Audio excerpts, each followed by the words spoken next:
बिस्मिल्लाहिर्रहमानिर्रहीम। हमारा आज का टॉपिक है डायरेक्ट एंड इनडायरेक्ट नरेशन। बेटा हम डायरेक्ट एंड इनडायरेक्ट नरेशन के हवाले से जो है आज हम सीखेंगे, पढ़ेंगे कि हमारे पास डायरेक्ट स्पीच क्या होता है और इनडायरेक्ट स्पीच क्या होता है। डायरेक्ट और इनडायरेक्ट स्पीच, पहले हम ये डिस्कस करेंगे कि स्पीच से क्या मुराद है। स्पीच को हम पहले ये तो नरेशन भी कहते हैं। हम देखते हैं स्पीच से मुराद यह है, तकरीर हम कहते हैं, स्पीच से मुराद तकरीर भी हम कहते हैं, तकरीर से मुराद बात करना भी कहते हैं, स्पीच से मुराद गुफ्तगू भी है। और इसी तरह से हम डायरेक्ट और इनडायरेक्ट स्पीच की जगह नरेशन भी कह देते हैं। और नरेशन का मतलब भी वही बात है, नरेशन से मुराद बात करना, नरेशन से मुराद गुफ्तगू करना, नरेशन से मुराद बातचीत, गुफ्तगू, मतलब स्पीच एंड नरेशन एक ही बात हो जाती है एक तरह से कि बात करना, गुफ्तगू करना। अब इधर हमारे पास पहले राइट किया गया डायरेक्ट और इनडायरेक्ट। इसका मतलब क्या है, जो हम बात करते हैं, जो हम बोलते हैं, जो स्पीच करते हैं, वो हमारी स्पीच जो है या डायरेक्ट तरीके से होती है और या फिर इनडायरेक्ट तरीके से होती है। अब इसको आगे हम एक्सप्लेन करते हैं कि डायरेक्ट स्पीच क्या होती है, डायरेक्ट नरेशन क्या होता है और इनडायरेक्ट नरेशन क्या होता है। इस हवाले से बेटा बात किया है कि हम एक आदमी की बात को किसी दूसरे आदमी तक पहुंचाने के लिए दो रास्ते इस्तेमाल करते हैं और वो रास्ते क्या हैं, वो हमारे पास डायरेक्ट है और इनडायरेक्ट है। अब डायरेक्ट रास्ता हमारे पास क्या है, डायरेक्ट वे क्या है, वो ये है कि बेटा कि डायरेक्ट स्पीच से मुराद या डायरेक्ट वे से मुराद हम ये लेंगे कि एक आदमी की बात को दूसरे आदमी तक पहुंचाने के लिए हम उसकी कही हुई बात को हूबहू कह देते हैं, तीसरे आदमी के सामने वैसे कह देते हैं जैसे उसने कही है, तो वो हमारी डायरेक्ट स्पीच है। जो बात एक आदमी ने हमें कही है, उस बात को हम तीसरे आदमी तक पहुंचाना चाहते हैं, कहना चाहते हैं, बताना चाहते हैं उसको जब हम बता रहे होते हैं तो उसकी कही बात को हूबहू हम दोहरा देते हैं, वो हमारी डायरेक्ट स्पीच है, उसको हम डायरेक्ट स्पीच कहते हैं। और इनडायरेक्ट स्पीच क्या होती है, अगर उस आदमी की बात को हम अपने अल्फाज में बयान करके कह दें, उसको तीसरे आदमी के सामने हम अपने अल्फाज में बात करते हैं, अपने अल्फाज में हम उसको एक्सप्लेन कर देते हैं, थोड़ा सा बढ़ाकर हम बयान कर देते हैं, या अपने अल्फाज में हम उसको बता देते हैं, किसी तीसरे आदमी को बता देते हैं, वो हमारे इनडायरेक्ट स्पीच है, वो हमारे इनडायरेक्ट नरेशन है। So direct and indirect speech, फर्ज की हमारे पास ये है कि एक आदमी ने कहा है कि वो ये कहता है, फर्ज किया, ही says to me, comma, inverted commas begin, he cannot come to school. He cannot come to school. He says to me, he cannot come to school. वो कहता है, वो मुझसे कहता है कि वो स्कूल नहीं आ सकता। वो मुझसे कहता है कि वो स्कूल नहीं आ सकता। अब इसको हम इनडायरेक्ट में जब हम चेंज करना चाहते हैं, अब इसका मतलब क्या है, उसने ये बात हमें कही है, ये डायरेक्ट बात उसने कही, हम इस उसकी जो बात उसने हमें कही है, हम तीसरे आदमी के सामने बयान कर रहे हैं, बता रहे हैं, तो जो उसने बात की हमने वही हम उसको बता दिया, तीसरे आदमी को बता दिया जो उसने हमें कही है। और अगर हम इसको अपने अल्फाज में बयान करना चाहते हैं तो फिर हम ये कह सकते हैं कि he tells me that he cannot come to school। इसका मतलब ये कि हमने अपने अल्फाज में बयान कर दिया। क्या बताया, हमने क्या कहा है, he tells me, वो मुझे बताता है कि वो स्कूल नहीं आ सकता। इसका मतलब कि हमने इसमें थोड़ा बहुत एक और बात को हमने बढ़ा दिया है, हमने थोड़ा सा चेंज कर दिया है। जो हमने चेंज किया है इसका मतलब कि हमने इसको अपने अल्फाज में बयान कर दिया है। तो जो हमने अपने अल्फाज में बयान बात की है वो हमारे पास इनडायरेक्ट है। तो इस तरह से हमारे पास ये है डायरेक्ट एंड इनडायरेक्ट स्पीच के हवाले से हमारे पास बात है। अब नेक्स्ट हम इनके असल बेसिक रूल्स की तरफ जाएंगे कि डायरेक्ट स्पीच को हमने इनडायरेक्ट स्पीच में तब्दील करना है, तो उसको तब्दील करने के लिए हमारे पास मेथड क्या है, हमारे पास तरीक़ाकार क्या है जिसके मुताबिक हम इनको तब्दील करेंगे। उस सवाल से बेटा वो ये कहता है कि जब आपने डायरेक्ट स्पीच से इनडायरेक्ट स्पीच में किसी सेंटेंस को तब्दील करना है तो उसमें ये याद रखना है कि आपने पहली बात ये है, 3 असूल याद रखने हैं। 3 वो क्या है? पहली बात ये है change in the tense of the verb, हमने उसमें टेंस को तब्दील करना है। एक बात हमने ये करनी है। दूसरी बात ये ध्यान में रखनी है कि change in the person of pronoun, कि हमने प्रोनाउन को तब्दील करना है। तीसरी बात हमने ये याद रखनी है कि change in the certain word, certain words, हमने खास लफ्ज ऐसे होते हैं जिनको हमने तब्दील करना होता है। Change in the certain words, खास लफ्ज ऐसे होते हैं जिनको हम जब डायरेक्ट स्पीच में लिखे होते हैं, इनडायरेक्ट स्पीच जब उस तरीके का हम चेंज कर रहे होते हैं, दोनों वर्ड्स को हम तब्दील कर लेते हैं। तो ये बेसिक 3 बातें इसको हमने ध्यान में रखनी है। पहली बात कि हमने change the tense of the verb, हमने टेंस को तब्दील करना है। दूसरी बात हमने change the person of pronoun, हमने प्रोनाउन को तब्दील करना है। तीसरी बात ये कि हमने क्या करना है, चेंज द सर्टेन वर्ड्स, खास लफ्ज ऐसे होते हैं जिनको हमने तब्दील करना होता है। नेक्स्ट हम देखते हैं कि change in the tense of the verb के हवाले से इसको एक्सप्लेन करने से पहले एक बात और हमने अच्छे तरीके से समझनी है। वो बेटा ये है कि आप देखेंगे कि जो हमारा नरेशन का फिक्रा होगा वो उसका स्ट्रक्चर वो ये होगा। इस स्ट्रक्चर से मुराद है, इसमें हमारे पास 2 सेंटेंस होंगे। 2 सेंटेंस इनको हम पहले एक्सप्लेन करेंगे। ये क्या हमारे पास कॉमास हैं, इनको हम इन्वर्टेड कॉमास कहते हैं। इन्वर्टेड कॉमास इनको कहा जाता है।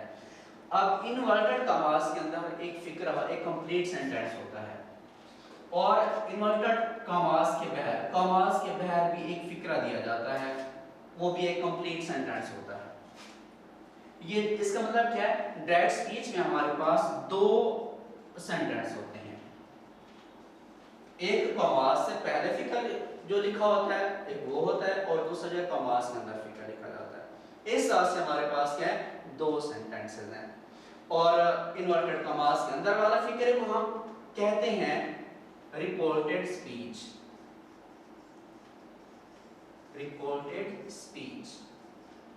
और कॉमास के बाहर वाले फिक्रे को रिपोर्टिंग स्पीच।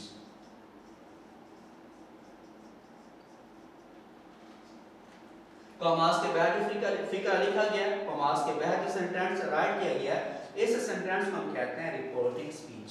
और कॉमास के अंदर जो फिक्रा लिखा गया है, इन्वर्टेड कॉमास के अंदर जो फिक्रा लिखा गया है, उनको हम कहते हैं रिपोर्टेड स्पीच। अब ये देखें, रिपोर्टिंग स्पीच को हम ये इसका मैंने देता है कि रिपोर्ट कर रहा है, बात कह रहा है, बता रहा है। और रिपोर्टेड का मतलब ये कि बात कर दी गई है, रिपोर्ट कर दी गई है, बात कर दी गई है। इसका मतलब क्या है? रिपोर्टेड स्पीच और रिपोर्टिंग स्पीच। इस तरह से अब हमारे ध्यान में हमारा ये कांसेप्ट क्लियर हो गया है कि इन्वर्टेड जो नरेशन है, यानी कि डायरेक्ट एंड डायरेक्ट हैं, वो हमारे पास उनका स्ट्रक्चर जो है वो ये है कि इन्वर्टेड कॉमास के बाहर एक फिक्रा होता है और दूसरा इन्वर्टेड कॉमास के अंदर एक फिक्रा होता है। अब नेक्स्ट दूसरी बात ये, हमने पहला असूल देखा है, उसने कहा कि change in the tense of the verb, हमने वर्ब को तब्दील करना है। इस वाले से बेटा ये बात क्लियर ज़हन में रखनी है कि वर्ब की तब्दीली कैसे होती है। उस हवाले से ये याद रखना है कि कॉमास के बाहर जो रिपोर्टिंग स्पीच है, याद रखें आपने टेंस पढ़ा था, आपने स्टार्ट में पढ़ा है कि टेंस आपने पढ़ा था ज़माना, उसकी फिर आपने पढ़ी थी हालतें। आपने कहा था टेंस उसकी हालतें क्या है? प्रेजेंट हालत है, पास्ट हालत है एंड फ्यूचर हालत है।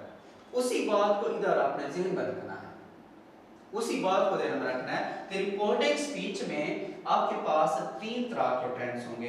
3 तरह के कौन से टेंस होंगे?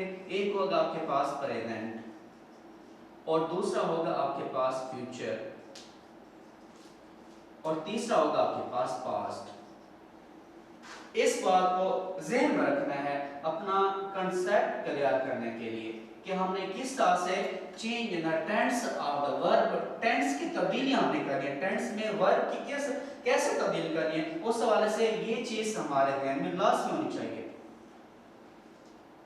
उसके बाद हमने कॉमास के अंदर का टेंस जो है वो तब्दील करना है।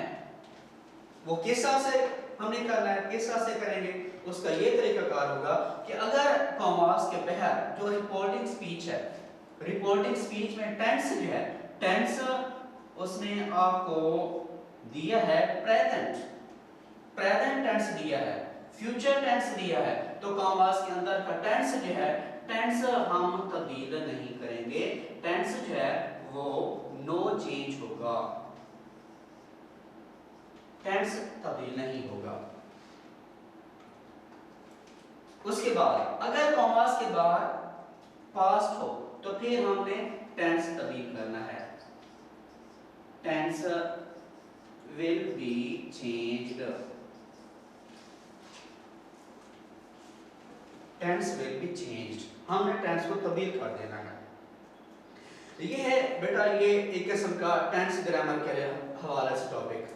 अगर हम सिंपल सी बात ध्यान में रखना चाहें, वो कैसे हमने टेंस से तब्दील करना है, अगर हमें बास फ्रेंड्स ऐसे होते हैं जिनको थोड़ी समानी आती है और इस तरह से भी है कि नरेशन करने के लिए टेंस की पहचान आना होती है, टेंस के वो एक्सप्लेन करना आना होता है, टेंस आने चाहिए, लेकिन इसमें अगर आप 2-3 टेक्निक्स जो हैं, अपने मेथड जो है वो ज़हन में रख लें, तो फिर भी आपको इस चीज़ के टेंस की अगर नहीं भी आते हैं तो फिर भी उनको फॉलो करते हुए आप इसको कर सकते हैं। वो किस तरह से, फर्स्ट किया ये है कि हमने प्रेजेंट का फ्यूचर का है, अगर आपको प्रेजेंट और फ्यूचर का पता नहीं चलता है, आप ये देखें रिपोर्टिंग स्पीच में अगर वो आपको देता है से, या रिपोर्टिंग स्पीच में वो आपको देता है सेज, रिपोर्टिंग स्पीच में अगर वो आपको देता है सेज,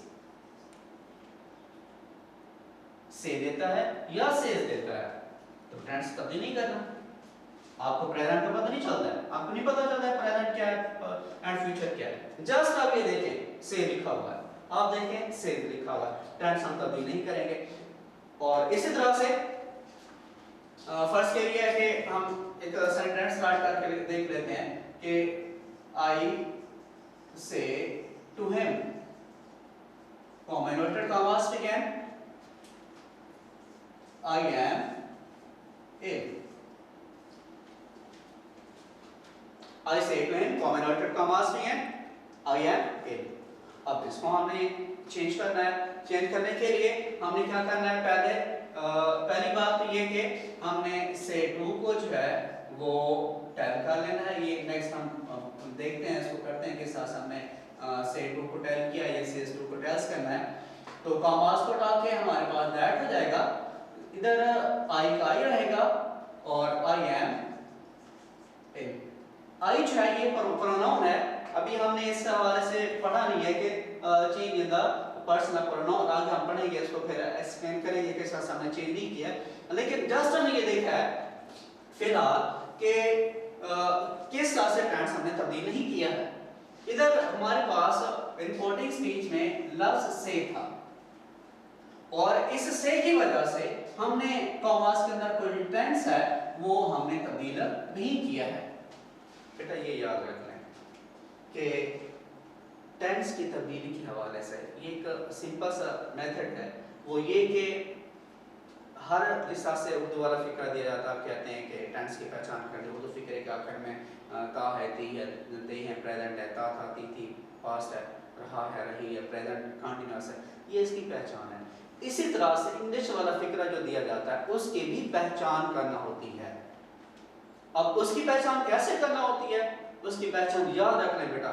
इंग्लिश चाहे आप टेक्स्ट बुक पढ़ रहे हैं, चाहे आप ऐसे कर रहे हैं, आप कुछ इंग्लिश के हवाले से पढ़ रहे हैं, उसकी पहचान करनी है कि ये वाला फिक्रा कौन से टेंस का है। उसके सिंपल से दो तरीकों से हम पहचान करते हैं, याद रखना, दो तरीकों से। वो कैसे दो तरीकों से, एक हेल्पिंग वर्ब की मदद से और दूसरा मेन वर्ब की मदद से हम पहचान करते हैं कि ये फिक्रा कौन से टेंस का है। अब इधर तो आपके पास इंग्लिश वाले फिक्रे दिए होंगे, आपको पहचान करना कि ये फिक्रा है कौन से टेंस का। वो सवाल से पहले क्या करना पड़ेगा, हमें देखना पड़ेगा इसमें हेल्पिंग वर्ब कौन सा दिया हुआ है, और दूसरा जो है इसमें मेन वर्ब कौन सा दिया हुआ है। इन दो चीजों को जब हम देखेंगे तो फिर हमें मालूम होगा, हमें महसूस होगा ये वाला फिक्रा फलां टेंस का है। अब इस वाले अब हमने ये बात क्लियर कर ली, हमारे जहन में आ गई है कि इंग्लिश टेंस की, इंग्लिश फिक्रे की पहचान कैसे करनी है हमने, कि ये फिक्रा कौन से टेंस का है। हमने दो चीजों को देखना, फिर मैं रिपीट कर रहा हूं, दो चीजों को देखना है, एक क्या है हेल्पिंग वर्ब को देखना है और दूसरा मेन वर्ब को देखना है।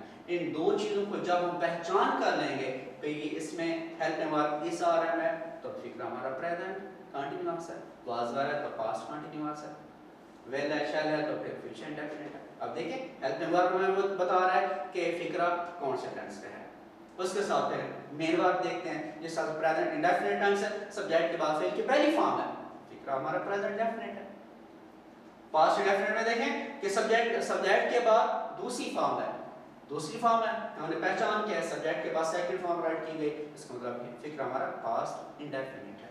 सो हमने पहचान की कि ये वाला फिक्रा हमारा सिंपल है, तो चूंकि इधर हमारे पास से है जिसकी वजह से हमने इधर हमारे पास जो टेंस की पहचान के हवाले से क्या है वो है एम है, और एम प्रेजेंट को दायर करता है, खास कोई भी टेंस हो हमने इसको चेंज नहीं करना, इसलिए हमने इसको वैसे का वैसे राइट किया है। सो हमने ये राइट कर दिया कि I tell him that I am ill, इस तरह से हमने टेंस को तब्दील नहीं करना।